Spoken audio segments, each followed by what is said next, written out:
So in today's video, we need to talk about fan service. Fan service is neither a good thing nor a bad thing. It is inherently neutral. It is how fan service is used that determines whether it's good or bad. Just like any element in media production, filmmaking, television production, doesn't really matter. It's how it's used that determines whether it's a good thing or a bad thing. You can have good music and bad music.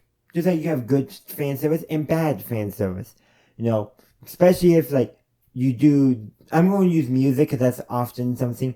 You could be playing a very somber music during a happy scene. Guess what? That's the wrong thing to use at the wrong time. And sometimes that's the same thing for fan service. Sometimes there will be a moment where you will want a moment of fan service. And there are times when you don't want it. And so it doesn't really matter whether you use it or you don't use it. It matters how you use it. I know some people will complain, like, look at the end of The Mandalorian season 2. Yeah, season 2 was a bit fan servicey. And yeah, maybe it was, but it was also well done. You know, the idea of a Jedi being present was set up early on in the season. Additionally, we weren't told it was Luke right away, but we were given clues. And those clues were fan service. You know, X-Wing, green lightsaber, robotic hand. Sounds like they're using fan service elements to clue us into who this character was going to be. And it worked.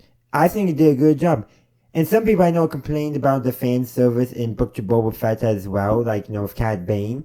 Sure, if you didn't have the context of who Cad Bane was, it may not have made as much sense. But if you did have context, probably a good way is, having the context made it make most sense, but even if you didn't have it, the dialogue they chose made it make sense. You didn't need to know the entire history between Cad and Boba Fett in order to understand what was going on in that scene. The dialogue was sufficient to take care of it.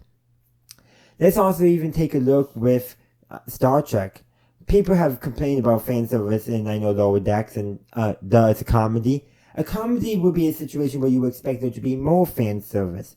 In real life, do we make references to historical events? Yeah! The same thing is going to happen in fiction. The fact that Milner, Boimler, and all the, Tindy, Rutherford, all of them, and Mo will make reference to past events in Star Trek makes sense. Sure, it's like, would they really know about that stuff? Maybe, maybe not, but some definitely, especially because it's definitely been portrayed, like, especially for Captain Cook, Captain Picard, they're celebrities, well known. And there's also the fan theory that Milner grew up on the Enterprise D, so she might know a little more than the average. But that's just a fan theory, but it makes sense that they would be referencing historical events, historical figures, talking about them and their adventures. People do that in real life. I mean, doesn't come up often, but I was once able to bring up in conversation, naturally might I add, that President Grant once got a speeding ticket in Washington, D.C. while he was president and riding a horse. So, yeah, it can happen. And the story just got better the more I researched it, too. He was like he was the only one not to complain about it, because he was not the only one to get a speeding ticket. Now, sure, he didn't show up. He lost his collateral, but you know what? He still paid his fine, and he did that. But that's neither here or there, but the point is, that's a weird, obscure story. And the conversation, I think, was just, funny things about presidents, so it made sense. I forget the exact conversation, but the point is I was able to bring it up in a fun, exciting way. And isn't that how fan service is? So when, one episode when Milner, or was it Boimler? It might have been Boimler mentions the giant spark from the animated series.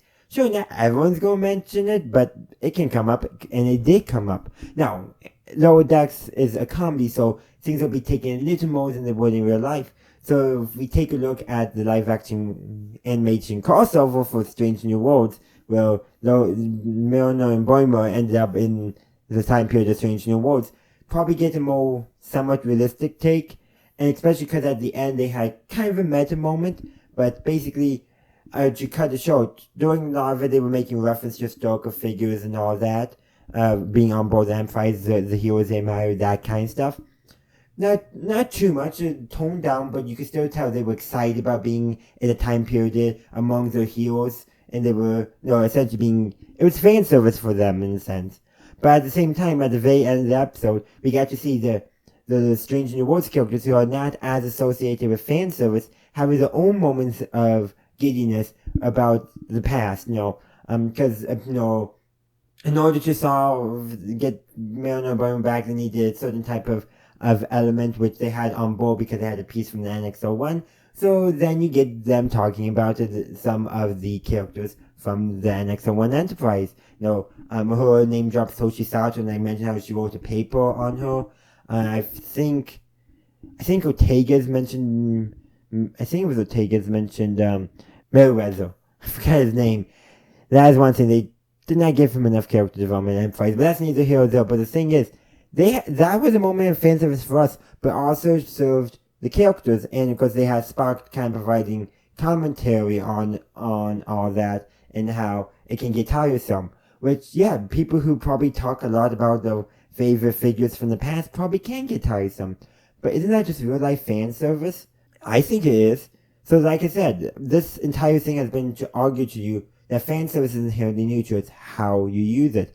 It can get tiresome at times, especially when you overdo it.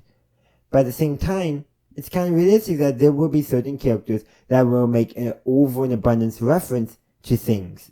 Because they're passionate about something, an aspect of their history, which to us is just lore. It's fan service when we hear about it again. But yeah, fan service itself is not bad. Now, if you use it in lieu of storytelling, that's when it gets bad, but you can use it to supplement storytelling.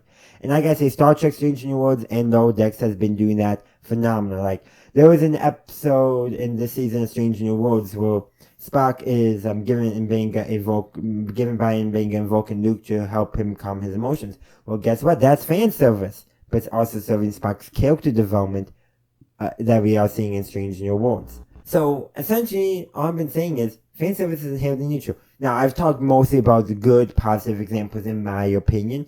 Obviously, you may differ, and that's your right to do so. In fact, I want to hear your opinions. Good examples of fan service, bad examples of fan service. I honestly think there's been more good examples than bad examples. I think too many people just use fan service kind of the same way they use some other arguments. Some, I will argue, I think the word I'm looking for is less substantial arguments. Because at least saying it's over-relying on fan service is a legitimate argument. Unlike some other arguments people use when they don't like something new. But I also think people use that to complain because it's not different enough. Just because something is not different than something previous doesn't make it bad either. Essentially, what I'm saying is, judge each individual use of fan service on its individual merit. Don't judge its use by being used. If it's being used, doesn't make it good, doesn't make it bad. Judge it on how it's being used. So that's all I have for you today. As I said earlier, let me know in the comment section down below what are some of your favorite examples of fan service being used well, but also some of your least favorite examples of fan service being used, where you think they over-relied on it rather than combining it with the story. Basically, your good and your bad. I want to hear it all. The good, the bad, and the ugly, if you will. But anyhow, thank you for watching. Thank you for watching this video. I do hope you enjoyed it. If you did, please be sure to give this video a like, as well as subscribe to my channel and ring that bell to stay up to date on my latest content. Also, be sure to check out the link tree in the description, as well as any other links I have down there.